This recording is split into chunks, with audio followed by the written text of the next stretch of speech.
देश इस 15 अगस्त को अपनी आजादी के 75 साल पूरे करेगा। ये आजादी का अमृत महोत्सव है। करीब 100 साल तक लड़ाई लड़ने के बाद 15 अगस्त 1947 को अंग्रेजों के चंगुल से देश आजाद हुआ था। इस संग्राम में करोड़ों देशवासी अपनी आजादी के लिए लड़े, लाठियां खाईं, तकलीफें झेलीं, लेकिन देश को कभी झुकने नहीं दिया। जिस उम्र में लोग घर बसाने के सपने देखते हैं, उस उम्र में युवाओं ने सीने पर गोलियां खाईं। कईयों ने खुशी खुशी देश के नाम अपने पूरे जीवन को कुर्बान कर दिया। आज हम ऐसे ही 5 युवा स्वतंत्रता सेनानियों की कहानी बताएंगे, जिन्होंने बहुत कम उम्र में देश के लिए अपनी जान कुर्बान की।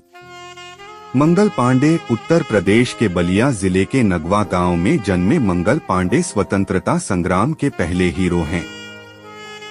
मंगल पांडे के पिता का नाम दिवाकर पांडे और मां का नाम अभय रानी था। सन 1849 की बात है। तब मंगल की उम्र महज 22 साल थी। उस वक्त वह ब्रिटिश ईस्ट इंडिया कंपनी की सेना में शामिल हुए थे। मंगल पश्चिम बंगाल के बैरकपुर की सैनिक छावनी में 34वीं बंगाल नेटिव इन्फेंट्री की पैदल सेना में एक सिपाही थे। यहाँ गाय और सुअर की चर्बी वाली राइफल की नई कारतूसों का इस्तेमाल शुरू हुआ। इसके चलते हिंदू और मुस्लिम सैनिकों में आक्रोश बढ़ गया। 9 फरवरी 1857 को मंगल पांडे ने गाय और सुअर की चर्बी से बनने वाले नए कारतूस के इस्तेमाल से इनकार कर दिया। इसे अंग्रेजी हुकूमत ने अनुशासनहीनता माना। 29 मार्च सन 1857 को अंग्रेज अफसर मेजर ह्यूसन मंगल पांडे से उनकी राइफल छीनने लगे।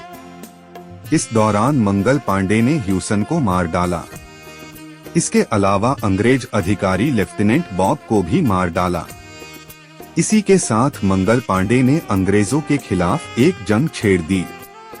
अंग्रेजों को मारने के चलते मंगल पांडे को 8 अप्रैल 1857 को महज 30 साल की उम्र में फांसी दे दी गई।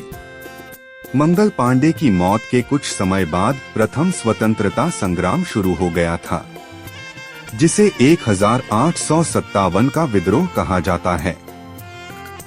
भगत सिंह 28 सितंबर 1907 की बात है। पंजाब के लायलपुर जिले के बंगा में किशन सिंह और विद्यावती के बेटे ने जन्म लिया। दोनों ने बेटे का नाम भगत रखा।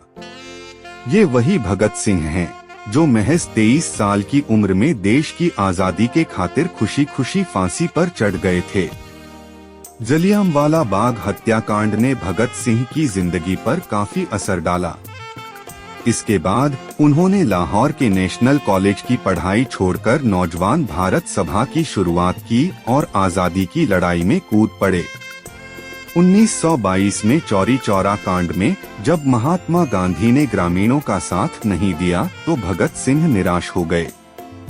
तब वह चंद्रशेखर आजाद के गदर दल में शामिल हो गए। इसके बाद काकोरी कांड में राम प्रसाद बिस्मिल समेत 4 क्रांतिकारियों को फांसी और 16 को आजीवन कारावास की सजा मिलने पर भगत सिंह भड़क गए। इसके बाद उन्होंने चंद्रशेखर आजाद की हिंदुस्तान रिपब्लिकन एसोसिएशन को हिंदुस्तान सोशलिस्ट रिपब्लिकन एसोसिएशन के रूप में बदला। इसका उद्देश्य आजादी के लिए नए युवाओं को तैयार करना था। भगत सिंह ने राजगुरु के साथ मिलकर 1928 में लाहौर में सहायक पुलिस अधीक्षक रहे अंग्रेज अधिकारी जेपी सैंडर्स को मार डाला। इसके बाद भगत सिंह ने क्रांतिकारी बटुकेश्वर दत्त के साथ मिलकर नई दिल्ली स्थित ब्रिटिश भारत की तत्कालीन सेंट्रल असेंबली के सभागार में बम फेंकते हुए क्रांतिकारी नारे लगाए थे। इसके साथ आजादी के लिए पर्चे भी लहराए थे। इसे अंजाम देने के बाद भगत सिंह भागे नहीं, बल्कि उन्होंने गिरफ्तारी दी।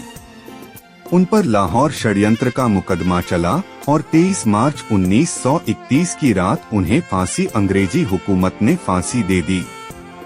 उस वक्त उनकी उम्र केवल 23 साल थी। चंद्रशेखर आजाद का जन्म 23 जुलाई 1906 को मध्य प्रदेश के अलीराजपुर स्थित भाबरा में हुआ था। इनका पूरा नाम चंद्रशेखर तिवारी था। लोग इन्हें आजाद कहकर भी बुलाते थे। पिता का नाम सीताराम तिवारी और मां का नाम जागरानी देवी था। 14 साल की उम्र में मध्य प्रदेश से आजाद बनारस आ गए। यहाँ एक संस्कृत पाठशाला में पढ़ाई की। यहीं पर उन्होंने कानून भंग आंदोलन में योगदान भी दिया था। 1920 से 21 में आजाद गांधी जी के असहयोग आंदोलन से जुड़े। बाद में क्रांतिकारी फैसले खुद से लिए। 1926 में काकोरी ट्रेन कांड, फिर वायसराय की ट्रेन को उड़ाने का प्रयास। 1928 में लाला लाजपत राय की मौत का बदला लेने के लिए सॉन्डर्स पर गोलीबारी की।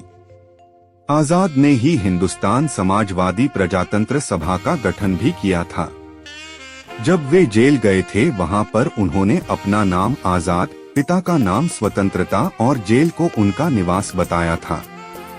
27 फरवरी 1931 को वह प्रयागराज के अल्फ्रेड पार्क में अपने क्रांतिकारी साथी से बातें कर रहे थे।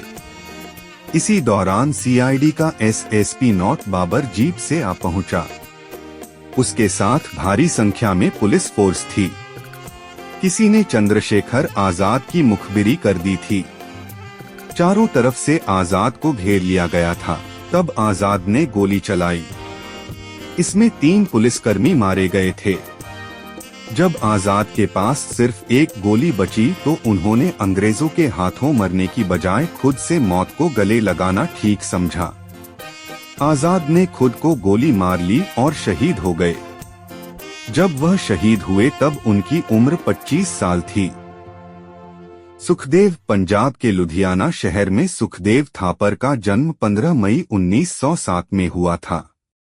सुखदेव के पिता रामलाल थापर और मां रल्ली देवी थीं। जन्म से 3 महीने पहले ही सुखदेव के पिता का निधन हो गया था। इसके बाद इनका पालन पोषण इनके ताऊ अचिंतराम ने किया। सुखदेव लाला लाजपत राय से काफी प्रभावित थे। उन्हीं के जरिए ये चंद्रशेखर आजाद की टीम में शामिल हुए। लाला लाजपत राय की मौत का बदला लेने के लिए जब चंद्रशेखर ने प्लान बनाया तो सुखदेव भी उसमें शामिल हुए। उन्होंने अंग्रेज अफसर सॉन्डर्स को मौत के घाट उतार दिया। जेल में रहते हुए भी सुखदेव ने राजनीतिक बंदियों के साथ किए जा रहे व्यवहार के खिलाफ आंदोलन चलाया था। 23 मार्च 1931 को भगत सिंह, राजगुरु के साथ सुखदेव को भी फांसी दी गई। फांसी के वक्त सुखदेव की उम्र भी महज 23 साल थी। राजगुरु हंसते हंसते फांसी पर चढ़ने वाले युवा क्रांतिकारियों में एक नाम राजगुरु का भी है। राजगुरु का जन्म 24 अगस्त 1908 में पुणे के खेड़ा गांव में हुआ था। इनका पूरा नाम शिवराम हरि राजगुरु था। जब राजगुरु 6 साल के थे तभी उनके पिता का निधन हो गया था। इसके बाद राजगुरु संस्कृत की पढ़ाई करने के लिए वाराणसी पहुंचे। यहाँ वह चंद्रशेखर आजाद के हिंदुस्तान सोशलिस्ट रिपब्लिकन एसोसिएशन से जुड़ गए। अंग्रेज अफसर सॉन्डर्स की हत्या में राजगुरु भी शामिल थे। असेंबली में बम ब्लास्ट करने में भी राजगुरु ने हिस्सा लिया। 23 मार्च 1931 को 23 साल की उम्र में राजगुरु को भी भगत सिंह और सुखदेव के साथ फांसी दे दी गई।